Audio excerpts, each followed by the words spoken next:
It's in, it's up on the rack, and now it's time to do some plumbing. Perfect. Maybe not exactly perfect yet, but it's a start. I've got some conduit bent to the general shape of what I'm going to be doing here. That's easy enough to bend, and the nice thing about bending plastic conduit is if you mess it up, you can just reheat it and rebend it, unlike aluminum tubing. So we've kind of got the shape we need right here. The plan from here is it's going to be joined with a coupling right here, rubber coupling, so it's got some flex in it. And that way I don't have to do 14 feet of tubing at one time. It's going to be difficult enough to get just this bend right without getting the angles of the bends at the back right too. So all I have to do is pull this out and see if I can't get the general shape bent into some aluminum tubing without screwing up too many of them, because I don't really have a lot of extra to mess up. Remove this one first, get it out of the way.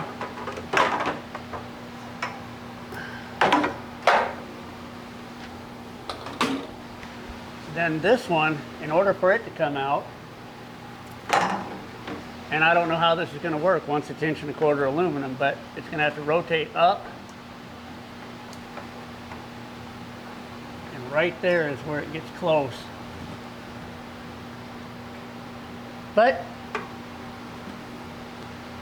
once it's made out of 1 1/4", it might come out of there.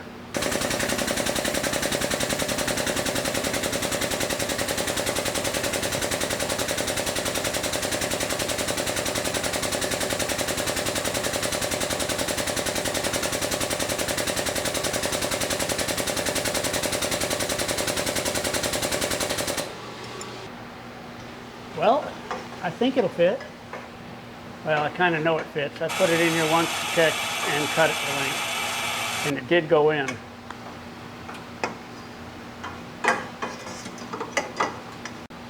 Might need a little more bend right here. I don't know. I think it'll fit. Looks good so far. Good start.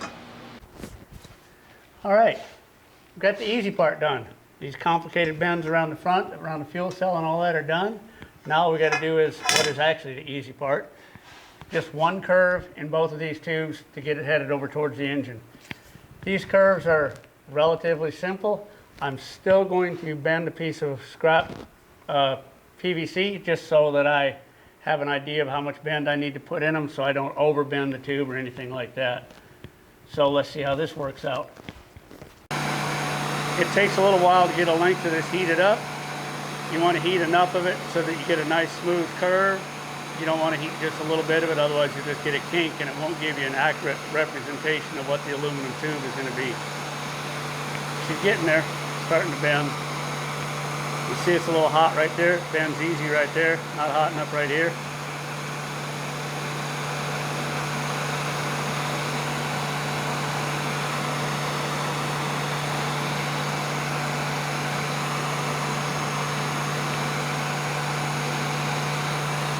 And then I just lay it in my die and curve it around there so it looks about right.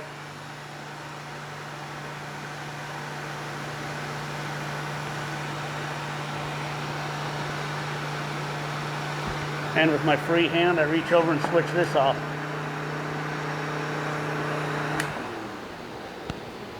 Let that cool a little while.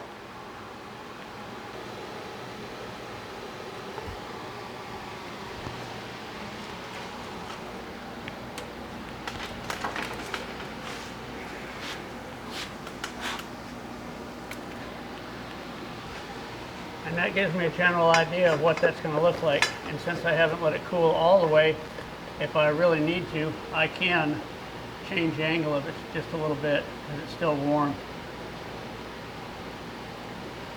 This point's right up to the fitting on the engine that I need to hit, but what I'm going to want to do is cut it off down here somewhere and maybe even angle it a little more this way so I can put a little bit of a curve in a rubber tube so that it can flex as the engine moves around.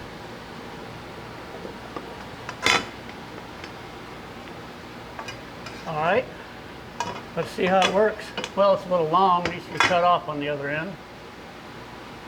Put a fitting on that. A couple wraps of electrical tape around that, it'll be fine. Well, I think we're getting in the neighborhood. Need a little bit of a bend in that tube right there to get it to come up on this end. Everything's looking pretty good up here. Well, I ordered a box of these off Amazon. We'll just slide this bad boy up over here. Get us a self-tapper and run it right through there just like that. That'll hold it in place.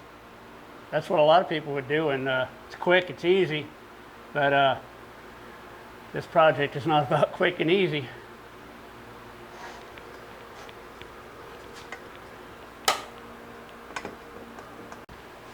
So what I'm going to do is either use the existing mounting points that are already in the chassis or weld in my own bolts to make mounting points so that it's easy to put together, take apart, and so it looks somewhat better than having screws sticking up through the carpet inside the car.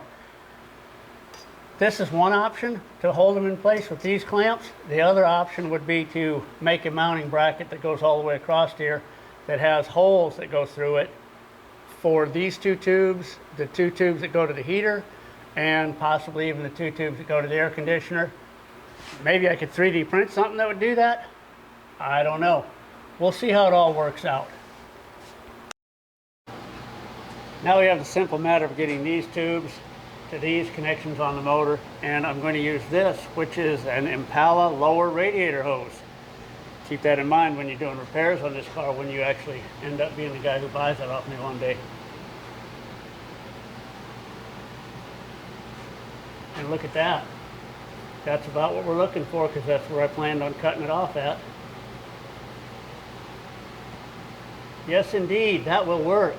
And then the other end of it is going to be from this hose to this connection right here, which will run something like that. Snip, snip. So we'll get that all figured out, get some ends welded on, see what happens. And real quick, as long as we're talking about radiator hoses, the front ones are going to be very simple because they're almost straight. So you'll be able to find those pretty easily, but I will make note of what I make those out of.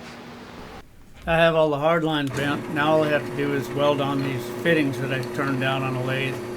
They're just turned out of some thicker walled aluminum tubing so that the clamps have some place to grab onto. Next thing I'm going to do once I get this stuff done is I'm going to start working on all the brackets that'll hold this stuff up underneath the car, you know, so it's not dragging down the road. Alright, like, subscribe, share, leave a comment, and as always, thanks for watching.